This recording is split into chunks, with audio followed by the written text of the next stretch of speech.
today. My name is Ariel Bernstein, and I am the Farm to School and Education Fellow at the National Farm to School Network. And before we get started, I do just want to go over a few housekeeping things. I do want to note that first of all, this webinar will be recorded. So the recording will be available soon after the presentation.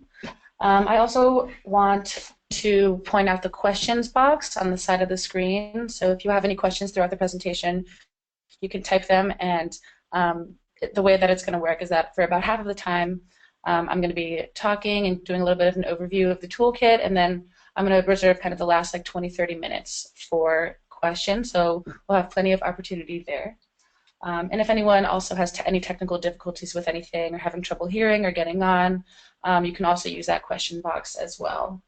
And then I also want to note that the toolkit that this presentation is based on is attached in the handout section of that GoToWebinar control panel. So that is readily available right on the screen for you guys as well. So that's kind of everything in terms of housekeeping. And then one more thing before we get started is that I do want to introduce Helen Dombalis, who's NFSN's Program Director and Interim Policy Director. So take it away, Helen. Great. Thanks, Ariel, and hello, everyone. As Ariel just said, this is Helen Dombalis, NFSN's Programs Director and Interim Policy Director. And before Ariel digs into the Every Student Succeeds Act content related to Farm to School, I just wanted to provide a quick overview of how exciting this is and how much it relates to the work of NFSN. Policy advocacy is one of the core functions of the work we do. We are a hub for information, networking, and then that policy piece. So in other words, we're connecting people to resources like these webinars and like the resource Ariel will talk about. We're connecting people to people through our network of partners and members. And then we're connecting people to policy. And we've been engaged in federal policy efforts since 2009, but we really have been focused at the child nutrition policy and agriculture policy level to date. As we all know, Farm to School uniquely sits at the intersection of a number of sectors, including child nutrition and agriculture, but it also includes intersecting with education. And with the work that Ariel has done and that she's going to talk about on this webinar, this is really a key moment for the National Farm to School Network to dig into education policy and hopefully engage many of you, if you're not already in education policy, leveraging it as an opportunity to support Farm to School. So just wanted to provide that overview of how important this work is, and just reiterate that while policy is and has been a priority for us, this foray into education policy, though new for us, is something that we certainly remain committed to going forward. So thank you all for joining today, and with that, I'm going to pass it to Ariel, our Farm to School and Education Fellow, to take it from here. Great, thank you, Helen. So yeah, we can get started and dig into this a little bit. So just kind of as a bit of an overview of the webinar in general, recently a toolkit was released by NFSN kind of going to the Every Student Succeeds Act and how it relates to Farm to School. And just for a little bit of background, the Every Student Succeeds Act is the reauthorization of the Elementary and Secondary Education Act, which previously, before that, was No Child Left Behind, which is something I think before Every Student Succeeds Act people are a little bit more familiar with. And basically what ESSA does is it takes previously concentrated decision-making power that was at the federal level and distributes it a little bit more to the states. And so you have state education agencies and local education agencies that are deciding their own plans to choose how their federal funding is being spent. Federal Title I funding, Title II funding, all of those types of things are kind of outlined in these consolidated state plans through this piece of legislation. So it's really an interesting turning point in education policy in general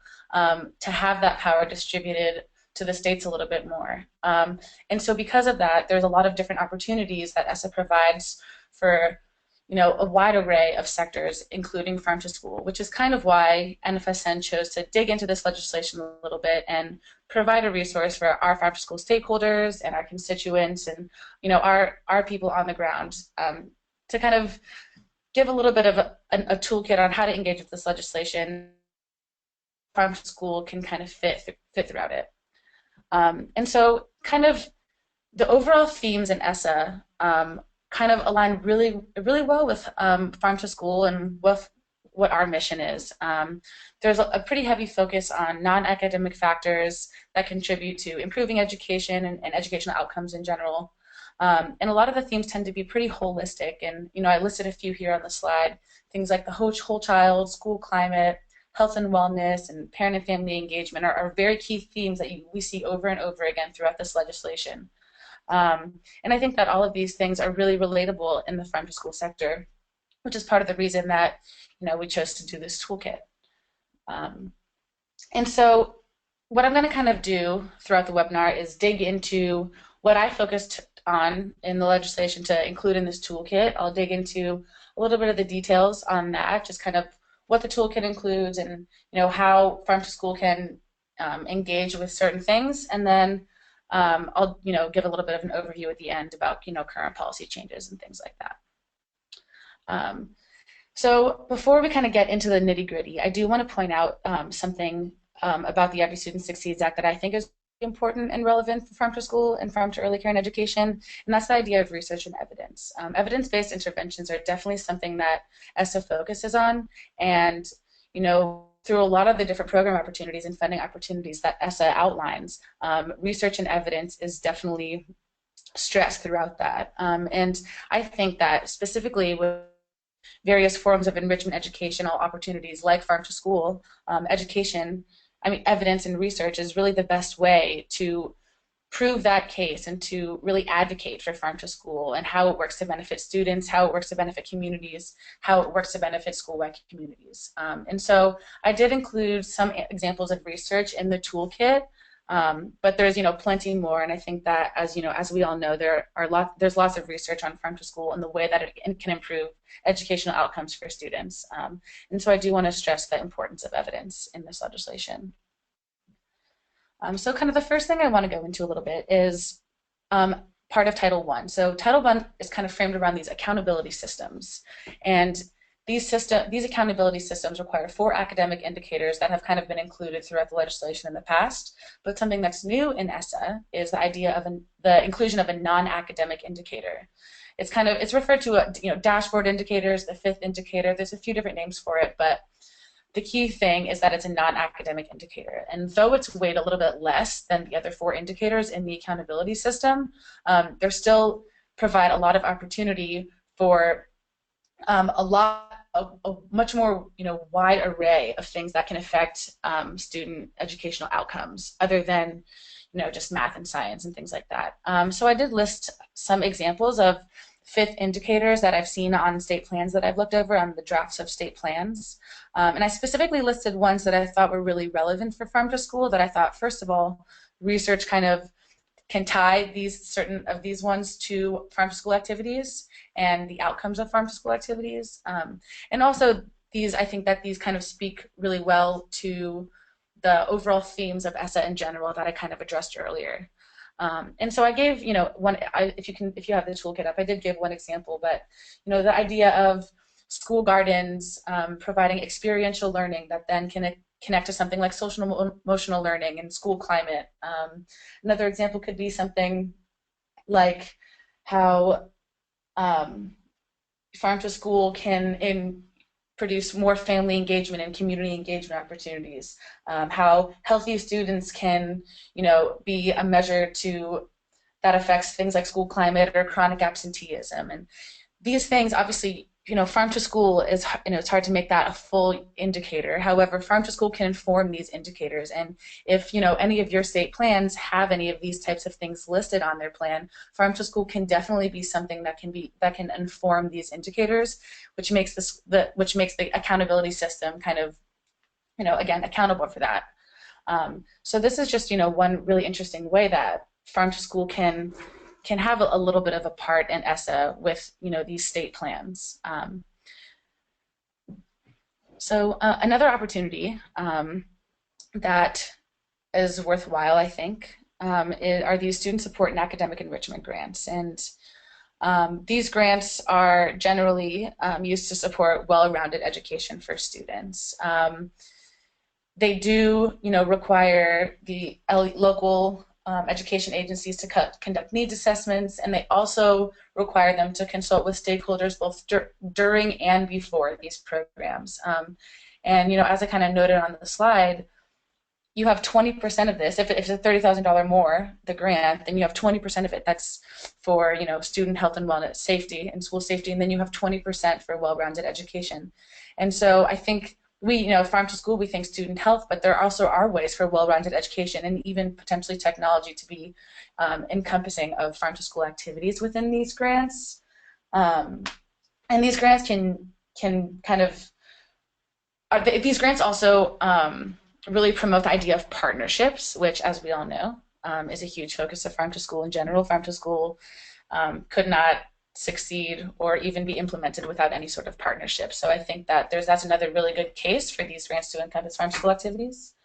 And a local education agency can apply on their own to a grant like this, or there can kind of be a consortium of LEAs that can apply to a grant like this as well, which kind of provides for an interesting partnership opportunity, between districts. So I did kind of put a chart here. This is included in the toolkit of farm to school activities, farm to school and EC activities that I think, activities basically that encompass farm to school that are allowable under each category. And if you have any specific ideas about any specific farm to school programming, I'd be happy to dissect that a little bit more at a later time. But this is just kind of a general chart that goes into it a little bit further. So then I kind of want to take a good minute here and discuss the opportunities of farm to early care and education within this legislation. There are actually a lot of really interesting opportunities for farm to ECE within the Every Student Succeeds Act. And I kind of have like three main areas, five if you include both of the grants. And the first thing I want to talk about is the transition from early care to primary care.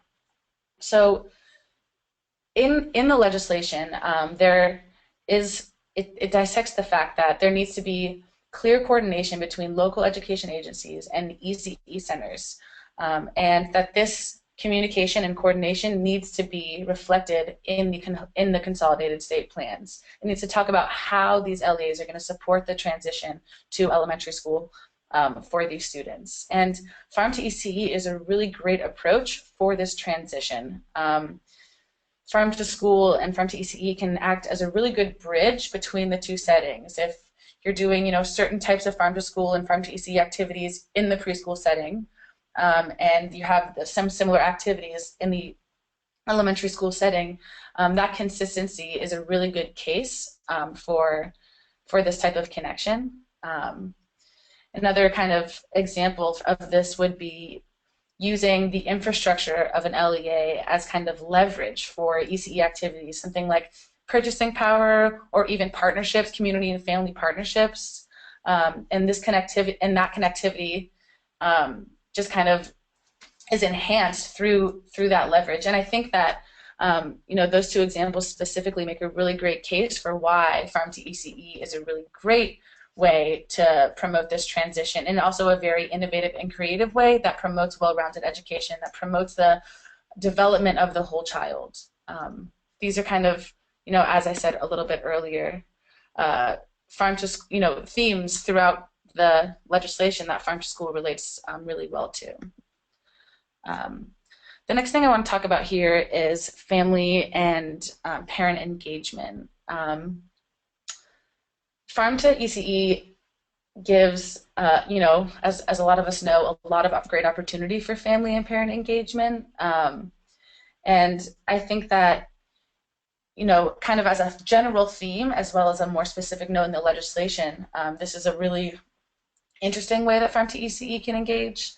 Specifically in the legislation, there's Title I funding does allow for certain professional development funding for in ECE settings to actually include parents and include families, which is, first of all, a really great way to promote, things like community, family engagement, the whole child, but are also, again, ways for Farm to ECE to engage in multiple areas of multiple themes of the legislation, which I think is a really interesting opportunity as well. I think that also the idea of professional development that includes parents will makes a really great case as well. I think that research shows that the coordination that between educators and parents does create positive educational outcomes for students, and specifically for younger students. So this is another really good opportunity for Farm to ECE. And then specifically, there are a couple grant opportunities laid out in the legislation. There are these things called LEARN, or Learn Grants. They're not necessarily only for early care and education settings, but they are a little bit more flexible with early care and education settings, which is why I specifically mentioned them in this section of the toolkit. So these grants are specifically for comprehensive state literacy plans. And so, the first thing you might think is, literacy. I don't know how that necessarily relates. But because, as I said, they are a little bit more flexible and more holistic, I would say, in early care and education settings. And 15% of the money for these grants is designated for early care centers. And so these grants can support things other than literacy for early care centers, such as family engagement, which is something that we've talked about as being a theme. Linking, 0 to 5 age group with elementary school, that transition, a second theme that we've discussed. And then also they support before and after school programming, which is something I haven't quite dove into in the toolkit, but for ECE settings for these grants, I think gardening and farm to school activities could fit really well.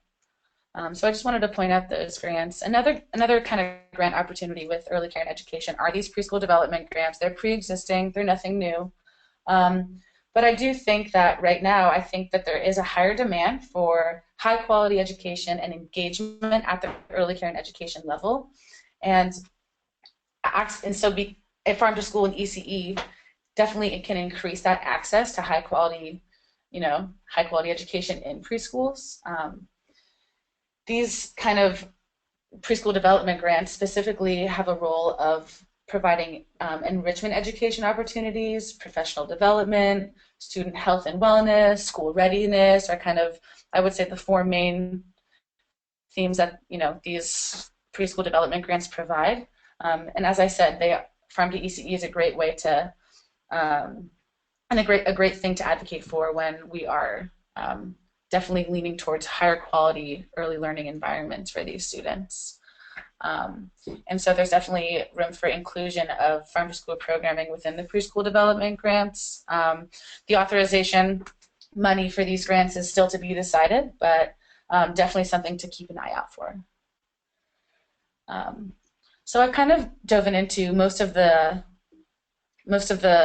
content aspects of the toolkit. There are definitely some more details in there, and I also do want to stress that the things included in the toolkit aren't necessarily the only opportunities for farm to school within the Every Student Succeeds Act, but they are definitely the most probable ones and the ones that would be able to be the most inclusive of farm to school within the legislation.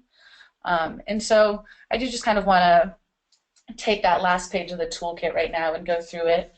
I do recognize that this is a lot of information, and that it's sometimes hard to figure out, what are we supposed to do with this information? How do I actually engage? How do I take this paper and make it tangible, right? And so I kind of have created 4 kind of action steps here. And the first thing I would say is to create a team. There our farm to school stakeholders, education stakeholders, environmental education, enrichment education, after school programming, all these different types of stakeholders are going to be engaging with very similar parts of this legislation. And so, my perspective is engage with those people, create a team, and see, find your state plan maybe and dissect it together and kind of use various types of stakeholders and various types of educators, to kind of engage with this. This is not, a one-person job. The next thing I would say is collect the evidence. As I said at the beginning of the webinar, evidence is a really important part of this legislation. there are some things up in the air, which I'll get into in a little bit. But even in the actual legislation, evidence and evidence-based interventions and research is mentioned many times. And so, as I said, I have attached a few, kind of example pieces of general research. I think would go well in the case for farm to school and advocating for it within ESSA. But there are, with more specific programming, there's going to be more specific evidence using, things like the USDA Farm to School Census, using peer-reviewed articles, using maybe even like statewide data collection and research that's been published. I think that collecting that and making that is so good for making the case for farm to school in many of these kind of sectors in this legislation. And so the next thing I'd say is add your voice. Find those lawmakers that are in charge of this implementation. This is happening really soon, and even if state plans are being drafted, stakeholder engagement is a key part of this legislation, both before, during, and throughout the entire process. And so lawmakers at departments of education, they want to hear your voices, and they want to hear what people want included, not necessarily in the state plans, but after these state plans are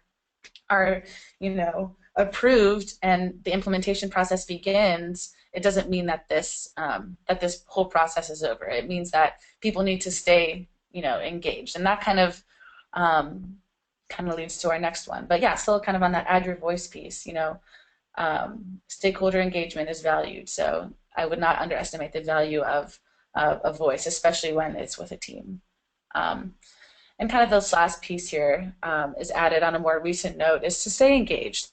As the new administration unfolds, there are definitely things about this legislation, a few of which I'll go into in just a minute, that are either a bit up in the air or that are changing, and not necessarily things that I can or anyone can fully predict at the moment. And so I would say stay engaged, stay updated. I am going to do my personal best to keep our partners and stakeholders as updated as possible on the legislation. But there are going to be certain things, especially that are state specific, that I don't necessarily know about. So I do want to just point out these dates really quickly. There are a lot of states that have drafted their plans already. I would say most of them have drafts. Some states, I'd say maybe a little less than 20 states originally geared up to submit their plans on the early bird date, which is April 3rd coming up, and then the second submission date, which is a little bit more popular, which is September 18th. And so just kind of as we're kind of getting into this policy piece, I do want to point out a few really important things that are currently happening. First of all, one of the last things that the Obama administration did on the education front is releasing a final regulation that goes into a lot of detail about the accountability and data assessment and a few other things that the legislation itself is a little bit up in the air about and a little bit more vague and flexible. But this regulation has actually been blocked and repealed by both the Senate and the House, and President Trump has indicated that he plans on signing it. And so right when this regulation got blocked, a new template for the consolidated state plans was released by the Department of Education that Betsy DeVos had put together in anticipation of this regulation becoming blocked. And so this regulation this new template is just kind of outlines the newer version of a consolidated state plan. So it is very possible that many states that were originally gearing up to submit their plans on that early bird deadline are potentially postponing their submission plans because they are maybe redrafting their consolidated state plans to fit the newer template. I have not followed every single state. Some states have made announcements that they plan on staying true to the original regulation that the Obama administration passed at the end of their administration, but some states have said that they are going to be putting their plans on hold and kind of restructuring them based on the new template. And so I encourage all of you, if interested, to definitely look into your state's specific plan. And if you find out any interesting information about what your state plans to do, whether they're changing their draft up, whether they're going to be changing, whether they're going to be staying true to the regulation. I definitely encourage you also to let me know, so that way I can keep tabs on various states and what they kind of are planning to do. I think that it's going to definitely be a half and half situation for a lot of states, half of them kind of going forward and with their original plans and with those accountability systems that we talked about earlier in the webinar, and then some states that, maybe don't follow necessarily that original regulation and go by a little bit more of the flexibility in the legislation. So definitely kind of up in the air on that one. And then the new budget outline does not specifically mention student support and academic enrichment grants, but it does cut what's called these 21st century community center grants. And so there is a potential that money for these grants can get cut. It's not completely determined whether this is true or not. In addition, because the budget doesn't, it's a skinny budget and doesn't specifically mention them. In addition, this budget, we're also not totally sure if it's going to pass at the moment. So it's kind of up in the air. But I do think that there's advocacy opportunities here when we do find out if these grants are on the chopping block, to advocate for them, to make phone calls and to write emails and to, add your name to sign-on letters and things like that for these grants, because, like the 21st century community learning centers, these grants provide really important enrichment education opportunities for students, be it for farm to school or any other type of enrichment education opportunity. And so, yeah, that is essentially the end of the presentation for the most part. I did want to reserve some time for any questions that we had, either by sending them into the question part of the webinar, or even by raising your hand. I did put my contact information here if questions aren't necessarily coming up right now, and you think of them a little bit later. I also really believe that it's important to stay engaged with anyone that is interested in participating in this, kind of farm to school advocacy in the Every Student Succeeds Act, whether it's informing me of your state's plans or asking me if a certain program could fall into a certain title or anything like that. So anyone, feel free to contact me with any of those questions or pieces of information. And with that, I did want to open it up for any questions that people had. I did specifically kind of reserve the webinar to be question and answer, because I do know this is a lot of information, especially for farm to school stakeholders that haven't previously been engaged with education legislation. So yeah, again, the isESSA toolkit is linked here. There are some additional resources on the toolkit that go into the non-regulatory guidance of ESSA that the Education Department has released, that go into potentially, in the Healthy Schools campaign. I linked a resource for that. I also encourage you all to go on the Education Department's website, one, to see updates, and two, to look at any other letters, regulations, pieces of the legislation that are readily available on the Department of Education's website. So yeah. If you guys have any questions, feel free to type them in. And definitely feel free to share the toolkit as much as you need. It does look like we have Luann, who has raised her hand. And so Luann, we can unmute you and you can ask your question if you'd like. So I will unmute you now, Luann.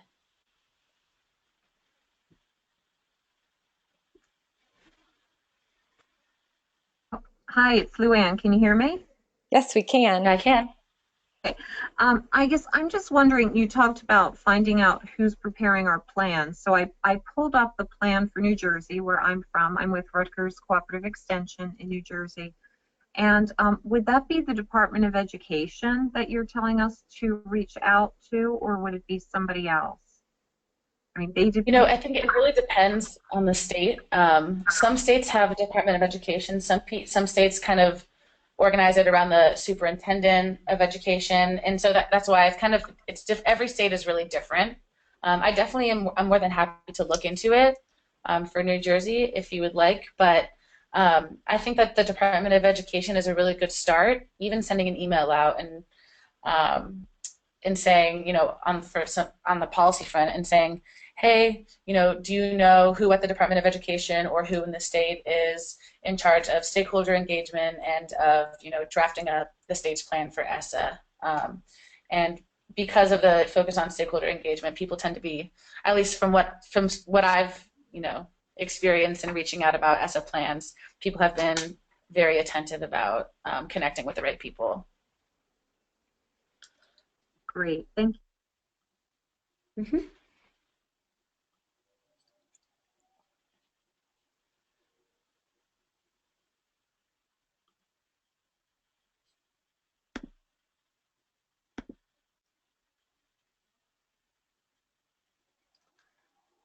Does anyone else have any questions about any of the opportunities mentioned, or specific ways or programs that farm to school can engage with ESSA?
All right, well, if no one has any other questions, it doesn't look like I have anything coming up at the moment. But if I would really encourage everyone to continue to engage, and please contact me if any questions come up. Again, the webinar was recorded, so it will be readily available for everyone. And I also encourage you again to find out what is happening with your state plans, both to see what the draft looks like and to also see what's happening with all the current changes happening with policy. So I hope that everyone was able to learn a little bit about education policy and farm to school, and I hope to engage with you all in the future. Ariel, Thanks, everybody. I'm going to hop in really close, really quickly before we close out to mention that this webinar recording will be posted on our website at farmtoschool.org/resources. And this should be up in the next 24 to 48 hours. So that is where you can find a recording of this. Awesome. Thank you, Anna, for specifying that. Well, great. On that note, thank you so much, everyone, and have a great rest of your day.